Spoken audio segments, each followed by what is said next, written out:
응찬아 요거 앵글 좀 맞춰줄래?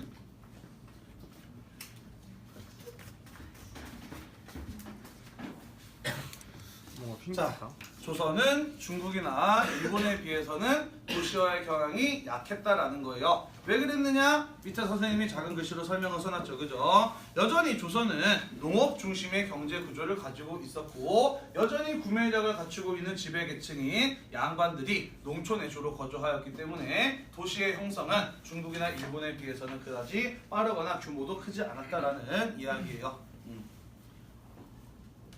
자, 그 다음 베트남의 도시로 가보도록 합시다. 자, 밑줄 칠게요. 탕롱, 오늘날은 뭐라고 불린다? 하노이라고 불리는 곳이다. 자, 여기는 전통적인 베트남의 수도고 오늘날에도 베트남의 수도예요. 그죠? 특히 레 왕조가 성립이 되면서 베트남 사회가 안정됨에 따라 탕롱은 수도로서 인구 10만 이상의 대도시로 성장을 하였다라는 것이에요. 자, 두 번째 밑줄 칩시다. 후에 어떤 왕조의 수도였어요? 의무엔 왕조의 수도였어요. 그래서 도시화가 발달이 되었다라는 거. 자, 그 다음 16, 17세기에 서양에 진출하게 되면서 동남아시아에 교역의 시대가 열리게 되었을 때 세계 각국의 상인들이 와서 국제도시로 발달한 여기 어딘가요? 베트남 중부에 후에 밑에 있는 후에 옆에 있는 거.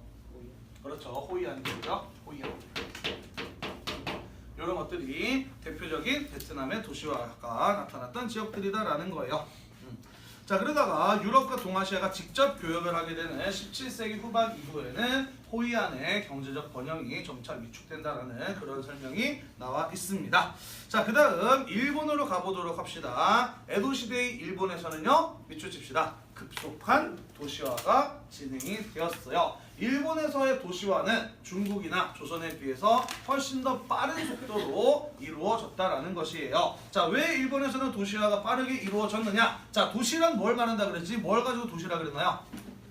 도시란 인구가 밀집된 지역을 가지고 도시라고 이야기합니다. 그죠? 일본에서는요, 정책적으로 국가에서 제도적으로 사람들이 모여 살게 만들었어. 그건 바로 무엇이냐? 밑줄 칩시다. 뭐예요? 병농 분리 제도예요. 그죠? 자, 에도 막부의 경우에는 과거 도요토미 히데요시 때부터 시행되었던 병농 분리의 원칙을 신분 제도에서 엄격하게 지켜야 합니다. 그죠? 농민들이 무사가 되는 것을 막기 위해서 무사와 농민들에게 무기를 몰수하게 되고 또 그렇죠. 무사와 사는 지역과 농민이 사는 지역을 분리시켜 버렸어요. 그지? 자, 어떻게 분리했나요? 농민들은 농촌에 거주하게 하고, 그지? 그 다음에 사무라이와 그 다음에 상공업자들인 존인들은 어디에 거주하게 했죠? 그렇죠. 조카마치에 거주하게 했어, 그지? 자, 이 조카마치라고 하는 것은 여기 아니고 뭐였어요?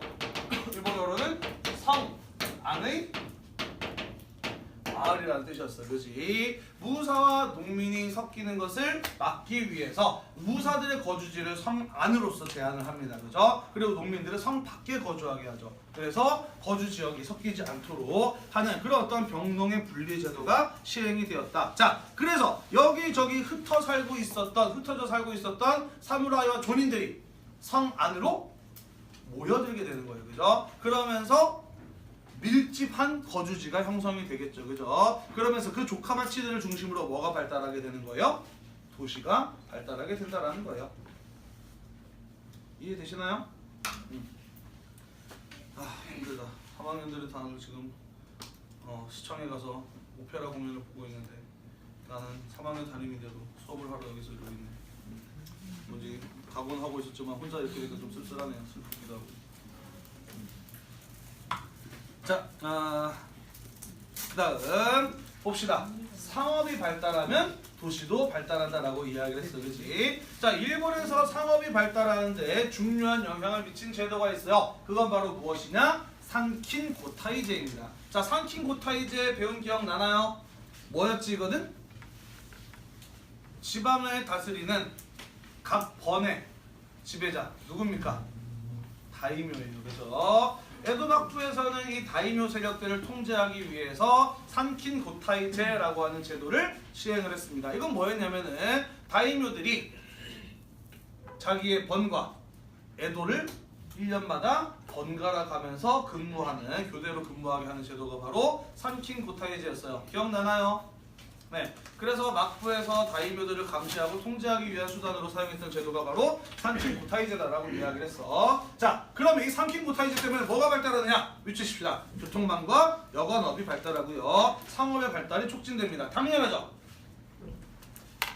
다이묘가 지방에서 에도로 가야 되니까, 그렇지? 에도를 중심으로 전국 각 지역으로 연결되는 길이 잘 닦이게 되겠죠, 그죠? 그러면서 교통망이 발달하게 될 겁니다. 또한 일본 사람들이 일본이 꽤 크기 때문에 다이묘가 하루아침에 하룻밤 만에 당일치기로 에도에 갈 수는 없어요, 그죠? 여러 달이 걸리기 때문에 중간중간에 자고 하려면은 또 여관업이 발달하게 되겠죠, 그죠? 자, 교통이 발달하게 되면은 이 지역과 저 지역 간에 물류가 편리해지기 때문에 사업도 발달하게 되는 거예요, 그죠? 그러면서 산킹 고타이제가 시행이 되면서 교통이 발달하고 교통이 편리한 지역을 중심으로 상업이 발달하고 도시가 발달하는 모습을 볼 수 있었다라는 것이에요. 대충 이해가 되시나요? 자, 그러면서 뭐 이 시기에 일본의 경우에는요, 뭐 관광업 이런 것도 상당히 이제 발달하게 되고요. 특히 이제 뭐 성지순례, 우리 요즘에 이제 뭐 산티아고 순례길 뭐 이런 거 있잖아, 그지? 그런 것처럼 일본 내에서도 불교적인 그런 어떤 성지들을 순례하는 그런 순례길 여행 이런 것들도 상당히 많이 발달했다라고 이야기를 해요. 전부 다 교통의 발달, 산킹 고타이제로 인한 교통의 발달 때문인 거죠.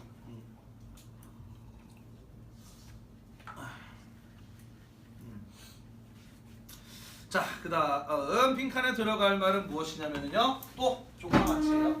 조카마치 중요합니다. 조카마치가 또 발전을 해요. 자, 그래서 18세기쯤 가게 되면은 전체 주민의 약 10% 정도가, 전체 일본인의 약 10% 정도가 도시에 거주하게 되었다. 이것은 꽤나 빠른 속도의 도시화다라고 볼 수가 있는 겁니다. 그러면서 밑줄 칩시다. 에도, 오사카, 교토 같은 이러한 곳들이 대도시로 발전을 하게 됩니다. 자, 하나씩 그 도시의 특징들 좀 이야기해 볼게요. 에도는 왜 대도시로 발전했을까? 에도는 에도 막부 시대 때 무엇이었기 때문에? 그죠? 수도였기 때문에 막부가 직접 통치하는 막부 직할령이었기 때문에 전국 각 지역에서 다이묘들이 모여들고 또 교통이 가장 발달한 지역이기 때문에 에도는 대도시로 발전하기 위한 조건을 충분히 갖추고 있었던 것이죠. 자, 두 번째, 오사카. 우리나라 사람도 여행 많이 가는 곳이기도 합니다, 그죠? 선생님 신혼여행도 여기로 갔다 왔는데, 오사카는 왜 대도시로 발달하느냐? 여기는요, 일본에서 해상교통이 무척이나 편리한 지역이에요. 그래서 일본의 국내 유통 그리고 국제무역의 중심지이기도 했던 곳이 바로 이 오사카라는 곳이에요. 배가 드나드는 곳이고 굉장히 무역이 아니에요. 미안해요. 정신을 못 차리네요. 물류 중심지.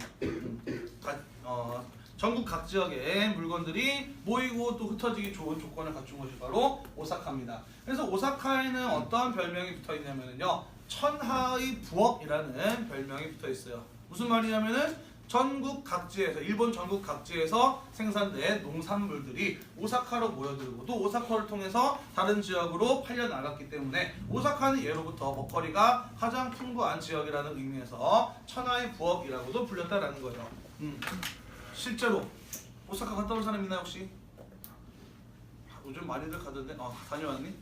먹을 게 정말 많았지. 도톤보리 지역을 중심으로, 그지? 선생님도 신혼여행 갔을 때 마침 이제 어르신들이 엔화를 많이 가지고 계셔서 신혼여행 갈 때 쓰라고 해서 아주 이제 엔화 일본 돈 굉장히 많이 주셨어요. 그래가지고 정말 돈 걱정 없이 오사카에 가서 되게 많이 먹고 왔어. 하루에 신혼여행 동안 하루에 5끼씩 먹었던 것 같아요.